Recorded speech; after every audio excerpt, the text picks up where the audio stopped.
colleagues and NASCA community. Jason Jackson coming to you from Nebraska. My colleague Brian DeForest in Oregon and I recently have been leading our policy and research community. And over the last several months, all of us across the country have been hard at work in setting our priorities for 2021. Each month in the coming year, we're going to be introducing a different priority area.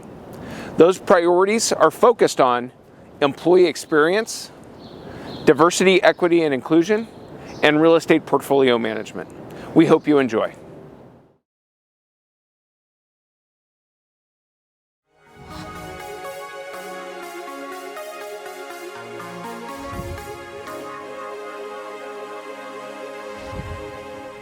So I am sitting here today with Ellington Churchill, the state of Maryland's Secretary of the Department of General Services.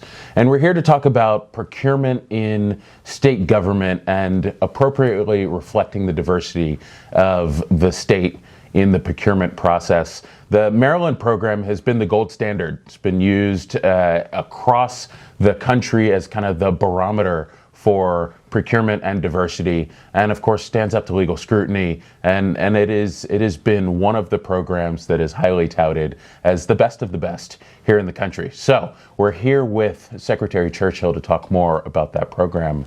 Ellington, thanks for hanging out with us. Ace, thank you for having me. Absolutely. So, I want to start with why does diversity in procurement make sense? Why does it matter? Why is that something that we ought to be focusing on? Well, it's a good question. And when you have a very diverse economy, it's important to make sure that in terms of government contracts that everyone who wants to do business within the state has an opportunity, has an equal opportunity, a playing field that will allow them to access government contracts. In Maryland, we issue thousands, tens of thousands of contracts a year. We're a state of 6 million people, and we have hundreds of thousands of businesses throughout our state.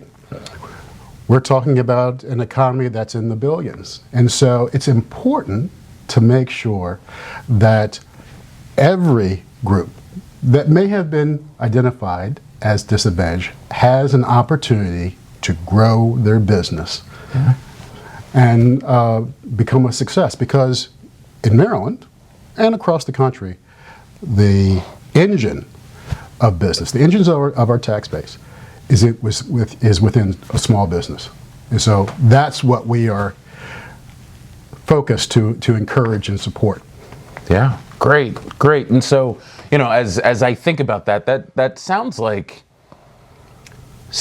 a top priority for leadership across state government here in Maryland. I mean, it's not just you driving this. This is something that leadership across the board has had to get on board with. So is that right? That is absolutely correct. Now, we've been at this for a very long time. You referenced that our program is the gold standard, and we will accept that frame of reference. Started in 1978, and believe me, at that time, we were looking at, again, a number of contracts that were being provided, a number of federal dollars that were coming into the system, and not everyone having an equal opportunity to participate in that.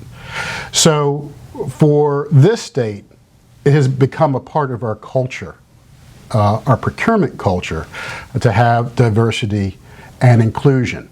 And it takes a village.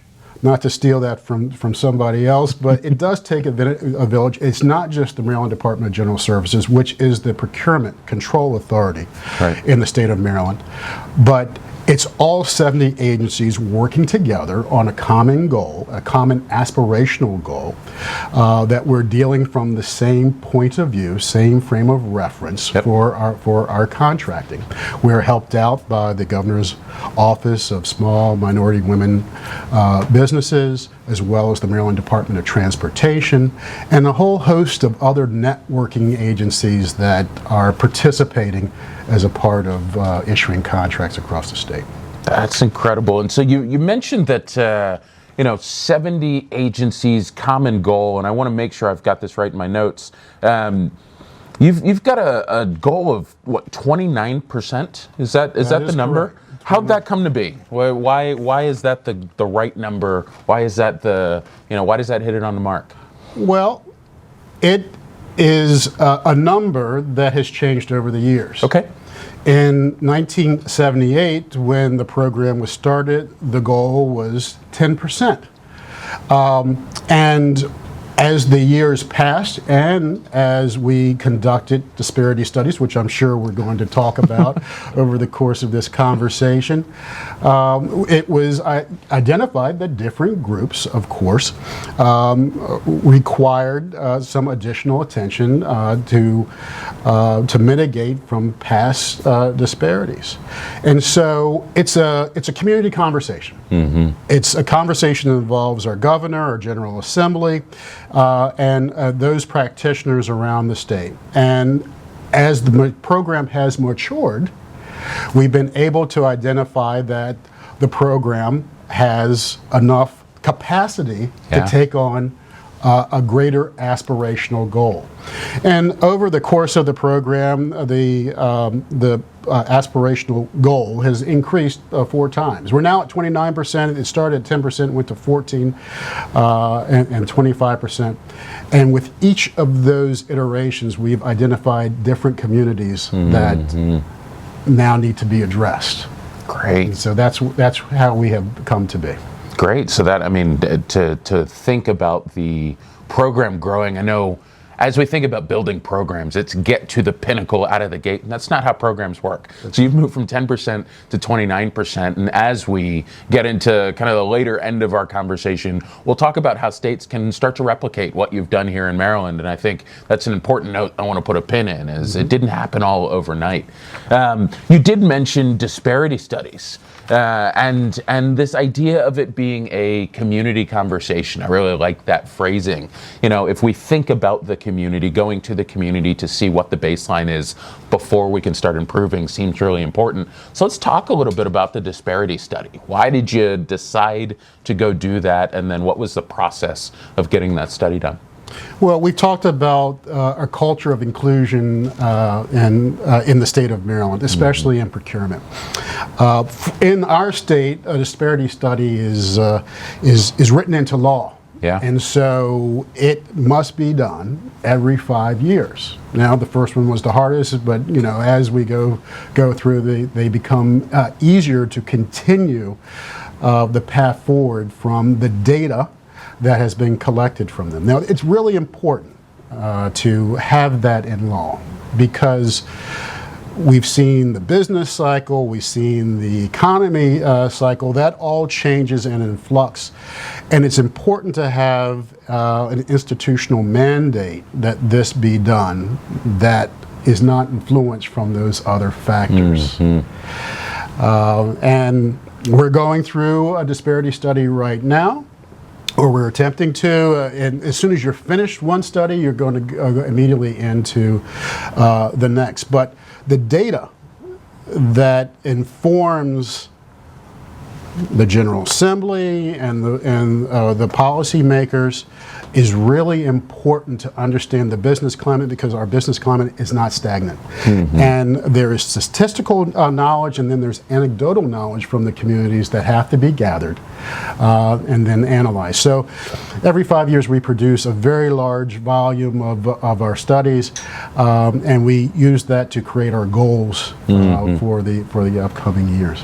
Oh, that's incredible. So it's written in the law, which I would imagine means, as you mentioned, you're not following the cycles, the ups and downs of the business world, of the government. You probably don't have to chase funding every 5 years to go get a study done. That is correct. It is in the budget, and I think that's a good thing, and it transcends administrations, political parties, Right. When you're building a culture of diversity and inclusion, especially in procurement, I mean, that is really a fundamental bedrock that carries you through. Okay, so you've already started to answer my next question. If you were talking to a state ready to embark on a disparity study, what tips or nuggets would you give them? And it sounds like get it written in the law would be helpful. Anything else for going through that process? Well, it has to be a commitment. Sure. You have to have a dedicated commitment, and having it just as a policy to feel good is, well, it defeats the purpose of trying to get to the root of correcting historical communities that have had no opportunities to gain a piece of the pie. Sure. So it takes commitment in terms of dollars. It takes commitment in terms of resources, bodies to this. It is a very large organization that is put together in a mature program to be able to go through and assess those businesses that want to do business within the state of Maryland.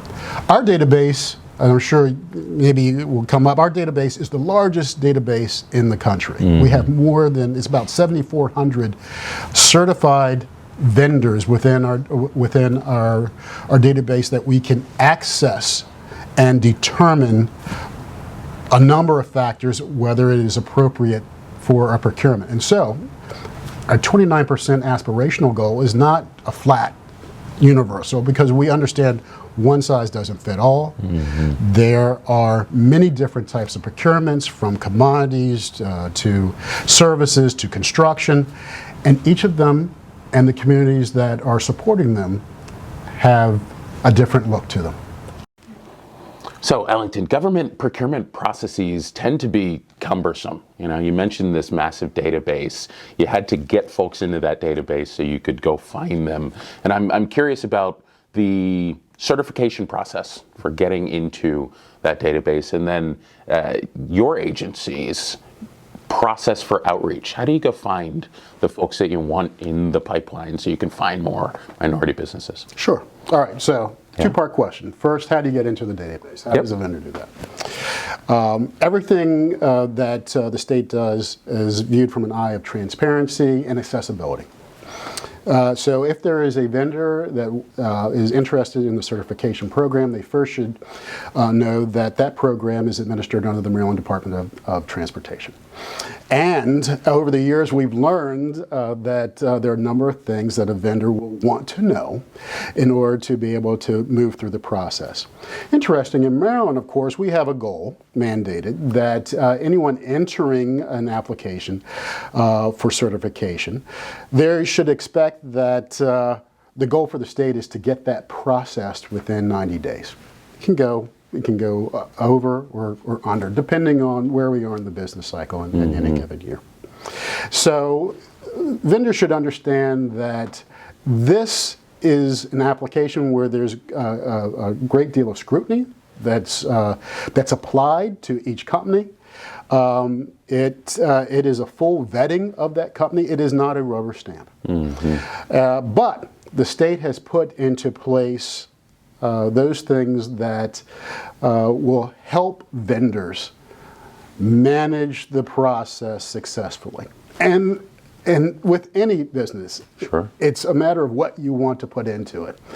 And every business is different. But there is a whole team of people within this state, within the Maryland Department of Transportation for the Minority Business Office, that are dedicated to taking the application, reviewing it, asking follow-up questions. If you don't have the documentation that is required, requesting that, and then a whole host of to-dos and not to-dos to be able to make the process easier. Interesting enough, for our state, on average, there are 800 to 1,000 new applications every year, which the office has to go through. And in addition to that, there is a recertification process on a yearly basis. So it takes a very diverse, committed organization to do those reviews and to process all of those applications in a given year. Absolutely. But we have a great success rate that has been accredited each and every year. So we're getting folks into the system, and every year the database grows, and it's more work for our Office of Minority Business to continue that practice up. Now let's talk about procurement, if that's all right. how do we go about taking that database and applying the opportunity for the vendor community? Mm-hmm. Every procurement within the state, from the start that it becomes an idea that there needs to be a solicitation, is viewed upon with the requirement that you have to answer, because it is, in terms of being transparent, mm-hmm. when we approve a contract, it is through the Board of Public Works, and it is stated how much of the contract is identified for the minority vendor community. Mm-hmm. And that's a very robust community. So from the very beginning, when there is a procurement, there is a procurement review group that looks at, one, what is the procurement? Mm-hmm. Two, what is the opportunity for subcontracting within the entire network of procurement? And I'll give you an example of that. What region of the state is that in? Okay. And what is the pool of vendors that are available to be able to access that opportunity? So, if there's a construction project mm-hmm. that is out in Western Maryland, yep. We look at one, construction project, a wide variety of subs that can likely participate in this, not only from architects and engineers, but prime contractors, suppliers, and subcontractors. What is the likelihood? Where in the state are the vendors? Mm-hmm. Where is the project? What is the likelihood of vendors going to that area? And all of that is done and with a analysis that comes out with a projection of what the state can reasonably expect in terms of response. Once that is done, the state goes into an effort of broadcasting to the communities all over the state that this opportunity is available. And we do that through our electronic procurement board, which is eMaryland Marketplace Advantage. And every vendor in the state knows that they can go to that portal and look for opportunities within the state, and it will identify the set of criteria that are around that solicitation. Okay, so you kind of phrased that you've got a diverse and committed group of folks who make sure the process is equitable. You've got, a diverse group of MBEs coming into the procurement pipeline. And then, of course, in awarding jobs or contracts, being really intentional about the fact that you've got an appropriate community of minority subcontractors, and you've got prime contractors as well in the mix. I want to talk a little bit about some of the disparities that have been highlighted in the past, and it sounds like a lot of the work that you're doing now is to mitigate some of those disparities. How do you make sure you don't get the same group of contractors who have worked with the state over and over and over again, continually getting the same chunks of work? How do you spread that across a diverse community, and what's the process for that? Well, with a mature program and with a very robust database, you're able to really break down the independent groups. When the program first started, of course, it was envisioned as a program to move toward African American businesses. Mm-hmm.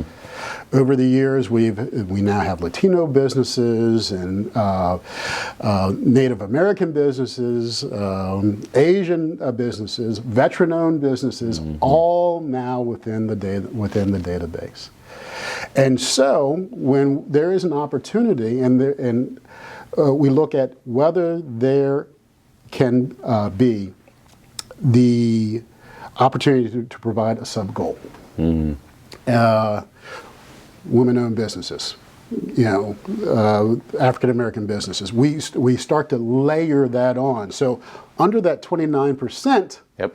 which is, it's not the ceiling, Sure. You know, it is the aspiration to really go beyond that. You can start to layer on the different categories so you can spread the wealth across the entirety of the state. Now, it's not done in a vacuum, and it's not done behind closed doors. For our state, when there is a prime contractor who is submitting their response to the state, they have to identify the MBE that they plan to partner with. So it is identified up front, right, instead of a contractor saying, I'm going to get the job and then figure it out on the back end. Right. That doesn't work. And so we find that there are a number of different avenues, and as we start to apply a rigorous standard of goal setting across different contract types, we're going to find that more vendors who have not had the opportunity to work within the state are going to be able to get jobs. Commodities. Commodities is a contract where really the state is looking for one thing. We have to be very intentional about how we can go ahead and get to the second and third tier grouping of vendors that can participate. So, state is looking for fuel. We're going to do a fuel contract. And that in itself, you think, okay, I'm going to go to a vendor. How would I go about applying a goal to a commodities contract? And that can be perplexing. And sometimes you have to talk with the vendor community. Okay. Where are the opportunities here? Where do you think that there is an avenue for partnership within the business community? And through having those types of conversations, you quickly learn some things that you may not have thought about. Yeah. Fuel has to be trucked somewhere within the state. There is a wealth of minority vendors who are in trucking. Thus, I can go ahead and add a sub-goal looking at the pot of vendors for with this thought in mind, that I should be able to fulfill the goal through this type of business. And that's what we do. But it takes a lot of folks, it takes a lot of resources to really dive deeper into our procurement to understand where all the monies and fingers are going to. Yeah, I mean, that idea of community conversation, it's, again, a phrase I latched onto early in our convo, and I love that. You go to the vendor population and you say, hey, how do we do this? Where are the opportunities? And you take something that seems convoluted at the surface, like a commodities contract, and you end up with ample opportunities to pull minority vendors in. That's incredible. I want to switch gears ever so slightly and ask you, what keeps you up at night about this program? What, and you can't say all of it. No. What really keeps me up as a leader of an agency is making sure that I have the appropriate amount of resources available to leverage the program and provide value for the citizens of Maryland. Dollars are in short supply, and with a program that is growing in each and every year because of the wealth of opportunities, we have to make sure that we keep pace with that. It's difficult to review 1,000 applications and then recertify at least 5,000 firms within the database each and every year. And without having someone looking at that and saying we need to apply more resources, we're going to get behind. And we've made so much progress in the state since the inception of this program. So I don't want on my watch for it to be said that the program took a step backwards. That's what keeps me up at night. Of course. As you started to answer that question, you immediately framed it around leadership, which brings me to one of our final questions. Leadership lessons is one of the kind of focuses of each conversation we have here for NASCA. Do you have a lesson in leadership? Can live kind of in the political or the social or the economic sphere, but do you have a leadership lesson that you'd like to share? Sure. Sure, and my team knows this, that I'm a person that asks, you can expect that I'm going to ask 10 questions to get to where we want to go. Yep. So one, a leader needs to have vision. Okay. They have to know where they want to go with this. Two, they have to be able to express it in clear language, and so everyone can jump on board. Yep. And take that so that they can in turn express that to the communities that they are dealing with. And three, we have to be very bold in terms of pressing the envelope to look in areas that we haven't looked. And we shouldn't be afraid to dive deeper within the conversation, and we shouldn't be afraid to fail. So many times in government, it's a zero risk proposition. But if we're going to get there, if we're going to provide more opportunities to those that need it the most and have not been included, you really have to press it, and you can't be afraid. You can't be afraid to really go there. Yeah. You have to live it. You just can't talk it. You have to live it, and you have to believe it. And as a leader, I think folks see that. They can see when you're living your words. Yeah, yeah. So to wrap us up, that idea of living our words, right? Having vision, focus, and then stepping in fully to an initiative. How do you grapple with that when there's just so much noise? There are competing things on your agenda, on the agenda of your staff. How do you stay hyper-focused on moving the needle on the important initiatives, like that 29% number? Mm-hmm. How do you stay focused with all of the noise and all of the other things competing for your time and attention? Well, the good thing is that there's a spotlight on this topic within the state of Maryland. Mm-hmm. So you cannot hide from it. You cannot hide from it. You're going to have to focus, and you're going to have to set the priorities there. And because we are in a constant conversation of evaluation of the success of the program, that's the conversation that you need to have on a regular basis with your team. Mm-hmm. And it just cannot be, we get to the end of the year, we calculate the number, and we report on it. We have to know where we are going in terms of determining that we are successful at the end of the day. If you're not planning your work and working your plan, you are not going to get there. And so that's what I ask of my team members, is to be very deliberative and deliberate in their procurements. And we reinforce that and continue to reinforce it when we get together on a regular basis. That's the key for success here in Maryland. Yeah, I love that. So it's have vision as a leader, live your work, and then passing on to your team. Be deliberate about how we approach our work and how we execute on it. Mm-hmm. Now that is great. Anything else you'd like to add? Anything you'd like to share with other states thinking about making something like this work on their own? Sure. Well, the secrets to a successful program are not being guarded by this state. Mm-hmm.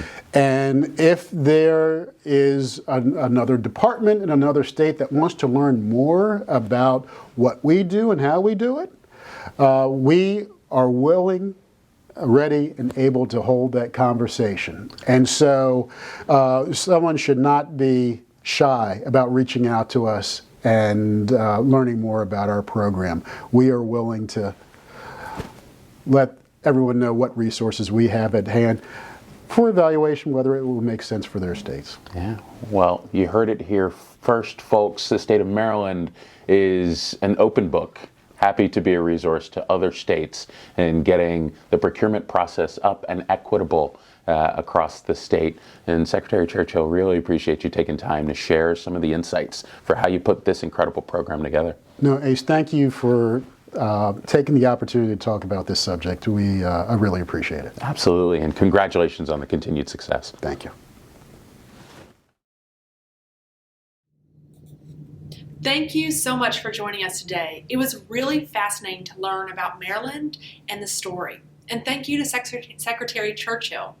We hope these conversations continue to elevate some really important work by NASCA members. As the Secretary noted, the goal of inclusive procurement is to make sure that everyone who wants to do business with the state can do business with the state. And there were several key recommendations that can be applied to all states, as well as really specific strategies for those states that have similar programs to Maryland. The first was know your data. Conduct research to really understand where there are systematic barriers and use those insights to create programs and outreach. It is really important to know two different types of data.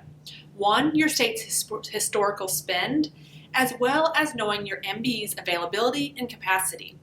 The latter is often done through a disparity study. And for those states who are allowed to do disparity studies, Maryland actually has it written into law that every 5 years they will host a disparity study. It's an institutional mandate outside of politics, the budget, or leadership. It has allowed their department to stop chasing funds, and it has transcended through multiple governors and administrations. Another great piece of advice we got from Secretary Churchill was he really championed the disparity study. It's just not a policy to make you feel good, but a really important tool to assist in correcting historical disparities. He was a leader that championed and leaned into this tool. The next big thing he recommended was effective outreach to MBE firms.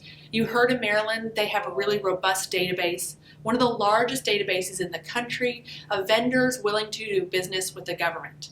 They have multiple different outreach techniques, such as relationship building, contract forecasting, letting those agencies know which procurements are coming down the pipeline, workshops, seminars, relationship buildings with both the Small Business Cabinet and the Economic Development Cabinet. In Maryland, this also means they have a certification and a verification program that is race-conscious and transparent. The certification helps their pipeline, a pipeline of vendors that is constantly growing. The next big tip we learned in Maryland was to review the procurement design and implementation. For all the work and conversation going around the procurement design, simplify it. Make the procurement process easier so it can also become more competitive. They have a procurement review group that looks at each procurement to determine how much of the contracting is available to minority businesses, as well as what's available for subcontracting. What's the pool of vendors available to apply, and arranging these procurements to be inclusive. And finally, we learned in the lessons learned to continue to monitor and hold accountable. And you heard in Maryland, this was part of a long-standing culture. Making sure this was not a conversation that just happens once a year, but it's regular conversations, both with the agencies and with leadership.